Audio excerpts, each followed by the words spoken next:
कथन करे मुनिव्यास, सुन जन में जय ध्यान से हो सुनत पाप का नाश। महाभारत के आदि पर्व में व्यास मुनि सुना रहे हैं अपने शिष्यों को वैशंपायन के द्वारा और जैमिनी के द्वारा अलग अलग प्रसंग सुनाए गए हैं। तो एक समय इक्ष्वाकु वंश में एक राजा हुआ जिसका नाम था राजा महाभीष। राजा महाभीष ने 1000 राजसु यज्ञ किए और 100 अश्वमेधिक यज्ञ किए और उन यज्ञों के प्रताप से, दान पुण्य और धर्म के प्रताप से राजा महाभीष के लिए स्वर्ग के द्वार खुल जाते हैं और राजा महाभीष सदैव स्वर्ग में जाते हैं और देवताओं के बराबर राजा महाभीष का आसन भी लगता है। क्या हुआ?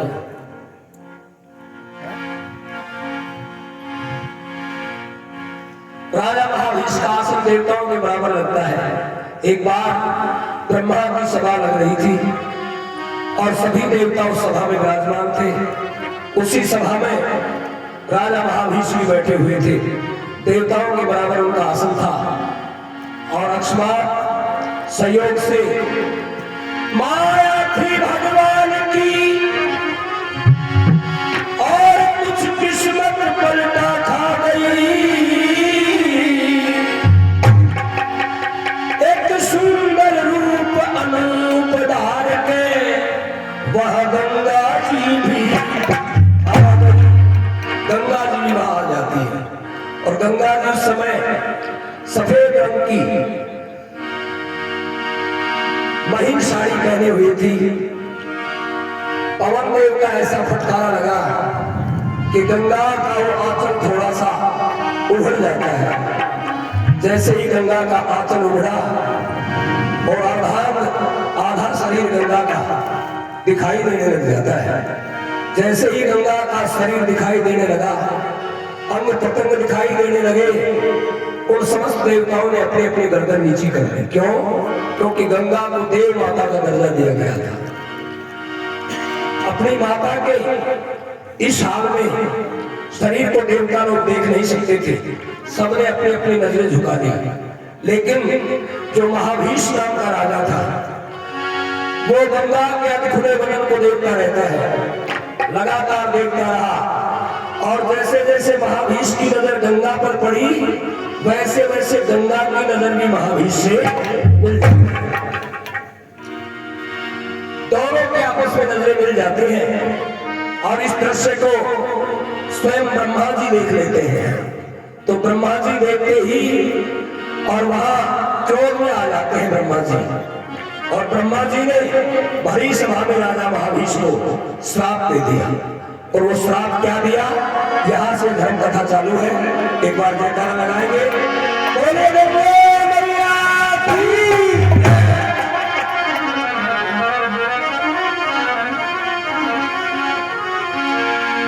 ब्रह्मा कहने लगे,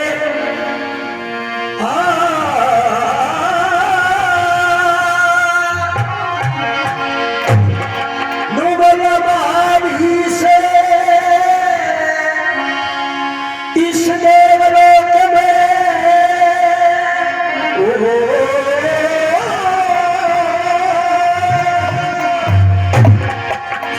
महाभीष, इस देवलोक में तुमको आदत तेरी तजे रही। वो महाभीष इस देवलोक में तुमको आदत तेरी तजे नहीं। महाभीष, स्वर्ग में देवताओं के बराबर तेरे को आसन दिया गया है। देवलोक में आकर के भी और तू मनुष्य जैसा व्यवहार करता है, तू अपनी आदत से बाहर नहीं आता है। तेरे महाभीष, इस देवलोक में तू आदत तेरी तजे नहीं। ये स्वभाव होता है। भाई चोर छोड़ दे चोरी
जिसकी बहुत से जिसकी जड़ कट जा से बहुत से जिसकी जड़ कट जा से प्यारी ओ शक्ति का दयारी नहीं जिसकी जड़ है प्यारी ओ शक्ति ना हारी नहीं और गंगा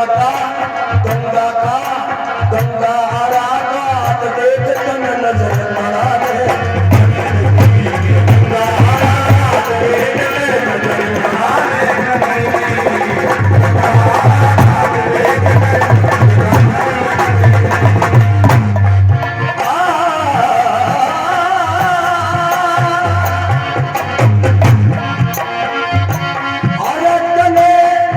तन पाप करने सही नहीं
इसलिए नेत्र कर लिए हार, नेत्र कर लिए हार ख्याल कर सभा हुई चुपचाप, नेत्र कर लिए हार ख्याल कर सभा हुई चुपचाप, हार नेत्र कर लिए लाल हार सभा हुई चुपचाप।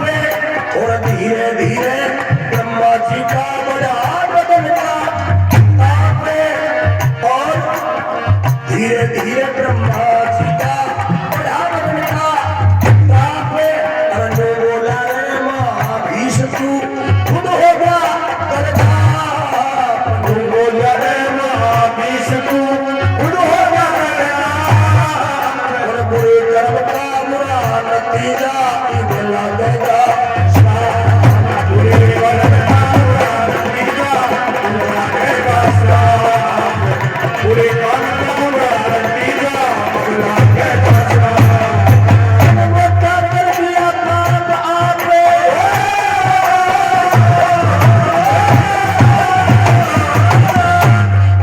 अरे मोटा कर दिया पाप आपने, मोटा कर दिया पाप साथ जो गुम्मा घेरी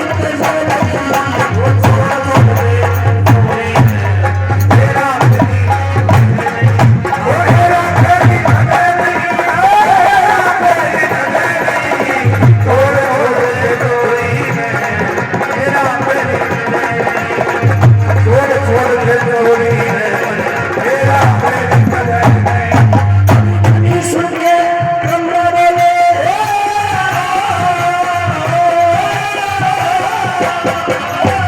ईश्वर के ब्रह्मा बोले क्यों हो गया खामोश राजा, इतनी सुन के ब्रह्मा बोले क्यों हो गया खामोश राजा। देवलोक में आए पक्षे ना मर्यादा का होश राजा, जान गया मैं जान गया तेरा धर्म गया सुघोष राजा। इन माता के देख देख मेरा गया बदन में जोश राजा, तेरा एक लेता तेरा इसमें ते लेता है जोश राजा, दोनों का है रोश।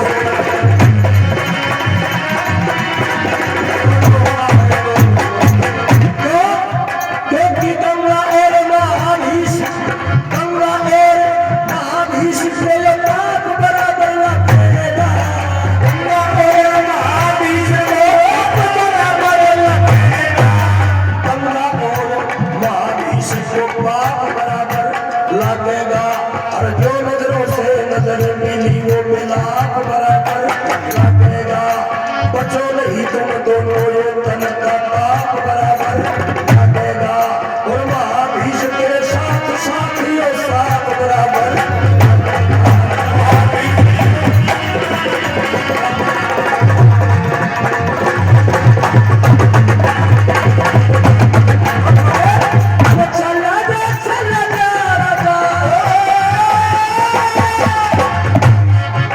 चला जा राजा, चला जा राजा, चला जा राजा, सजाना भुगतावेगा, चला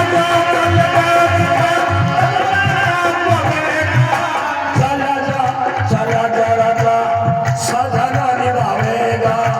देवलोक के बड़े चौक पर यो पाप की गठरी आवेगा, और बुरे कर्म का बुरा नतीजा कर्मों का फल पावेगा।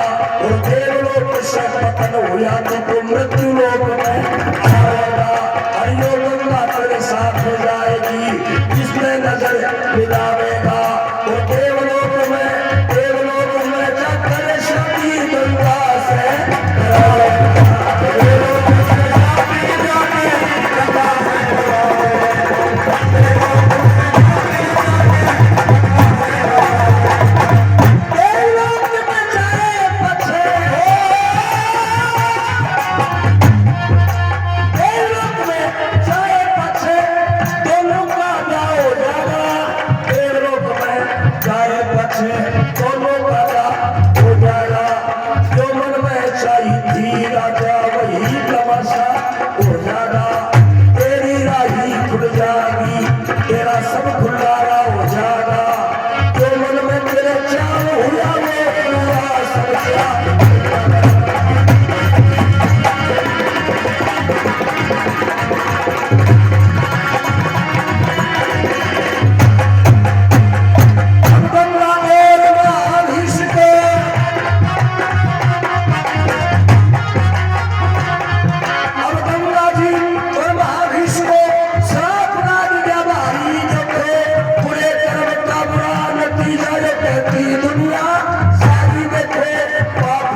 सोता लाख जतन कर आखिर तक होता खोटे खोटा लाख जतन कर आखिर तक होता खोटे